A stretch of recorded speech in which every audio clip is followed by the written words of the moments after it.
आया कोई भी रेलगाड़ी किसी भी खंबे को तभी पार करेगी जब वह जो है अपने बराबर दूरी क्या करेगी।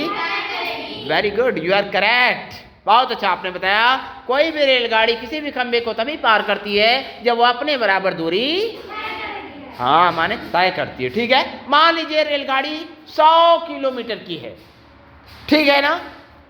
100 किलोमीटर छोड़ दो मीटर को, ठीक है, किलोमीटर बहुत लंबी रेलगाड़ी हो जाएगी, इतनी लंबी रहती नहीं है। तो 100 मीटर की रेलगाड़ी है और वह जो है किसी भी खंबे को, वह अगर कोई पूछ दे कि वह किसी भी खंबे को कब पार करेगी, क्या बताएंगे। जब वह माने 100 मीटर की दूरी जो है तय करेगी तो वह किसी भी खंबे को आसानी से पार करेगी। तो मेरे प्यारे लाडलों, इस तरह से आप लोगों को ये सब याद होना चाहिए। अगर कोई पूछता है वर्ग किसे कहते हैं, तो वर्ग एक ऐसा चतुर्भुज होता है जिसकी चारों भुजाएं आपस में बराबर होती हैं और प्रत्येक कोण 90 अंश का होता है। वर्ग की चारों भुजाओं को जोड़ने पर वर्ग का परिमाप ज्ञात हो जाता है और वर्ग की भुजा में भुजा का गुणा करने पर वर्ग का क्षेत्रफल ज्ञात हो जाता है।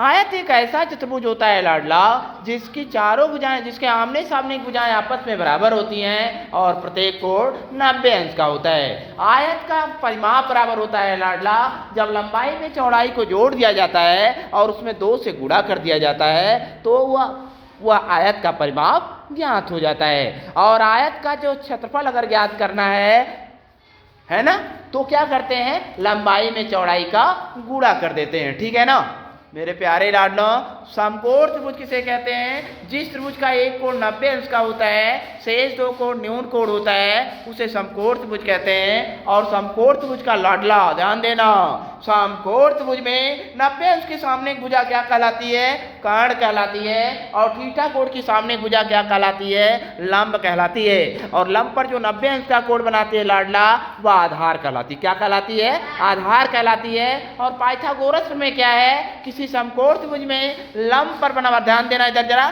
किसी समकोण त्रिभुज में लंब पर बराबर, धनाधार पर बराबर कर्ण पर बराबर होता है। ये सब आप लोगों को याद होना चाहिए। मेरे प्यारे लाडलों, आप लोग बहुत अच्छे हो, आप लोग बहुत बढ़िया हो, इसमें कोई दो राय नहीं, सिर्फ घर पे दोहराने की जरूरत है और गुरुजी जो पढ़ाते हैं उसको मन से पढ़ने की जरूरत है।